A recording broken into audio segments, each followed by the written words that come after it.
Ever dreamed of kicking back and letting your money work for you? Like really work for you? Imagine waking up knowing your stocks are literally paying you every month or quarter. In this video, we're going into how you could actually live off dividends and pull in $60,000 a year completely passively.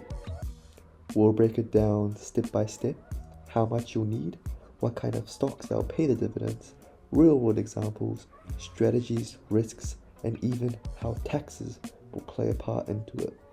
Let's get comfy and talk about some money. So first, what the heck is a dividend? It's basically a slice of the company's profit paid out to shareholders, aka you if you own the stock.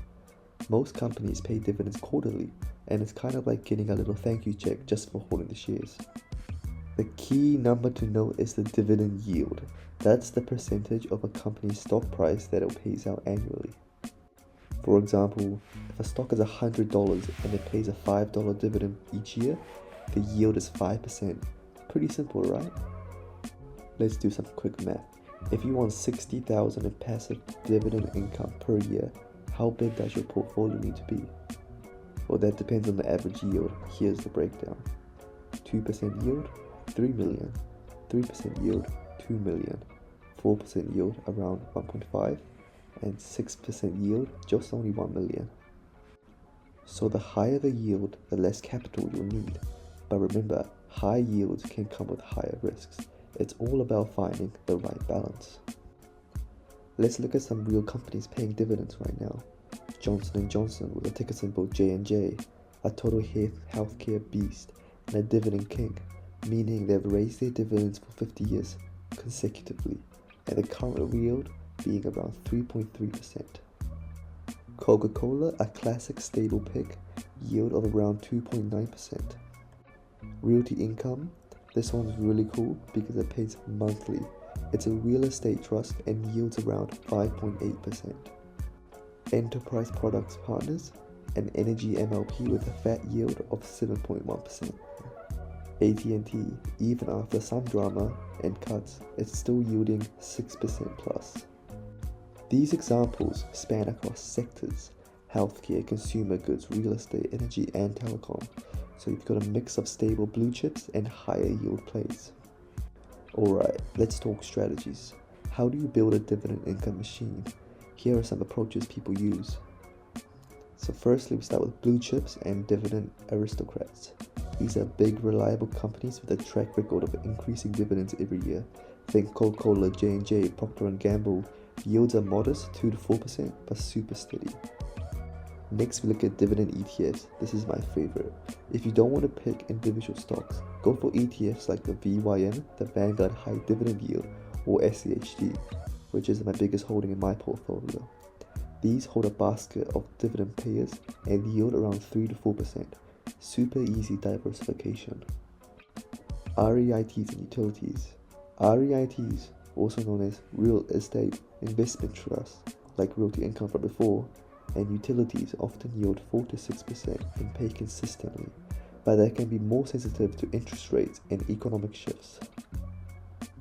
Next, we look at high yield plays. These are the juicy ones. Energy partnerships like EPD or business development companies.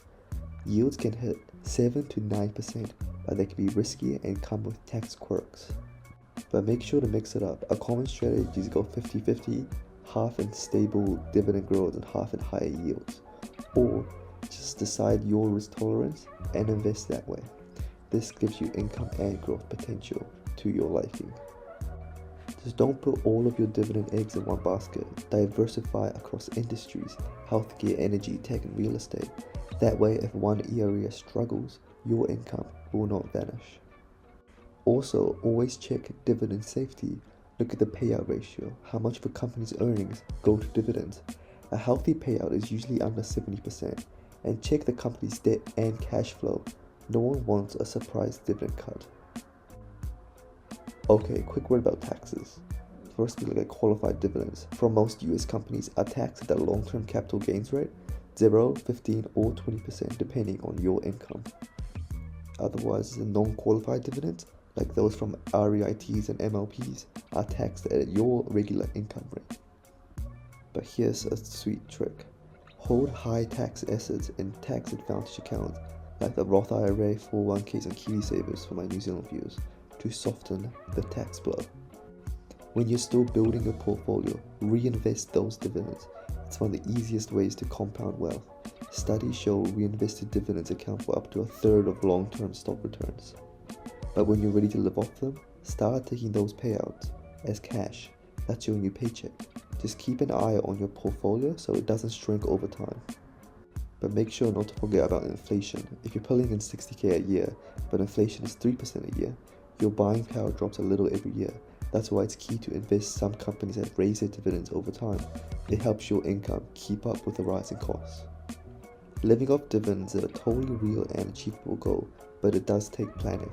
To earn 60k a year, you'll likely need somewhere between 1 to 3 million invested, depending on your strategy and average yield. The key is finding the right mix of safe growing dividend stocks, high yield plays, diversification, tax efficiency, and a long-term mindset. Reinvest while you're young, and when the time comes, start enjoying that steady cash flow. It's not just about retiring early, it's about building freedom, one dividend at a time. Thank you for hanging out and talking dividends with me. If you found this helpful, make sure to like, subscribe, and maybe share this with someone trying to build passive income. Drop your favorite dividend stock in the comments below. I would love to see what's your favorite and what you're holding. Until next time, keep those dividends coming and chase freedom. Bye bye, take care.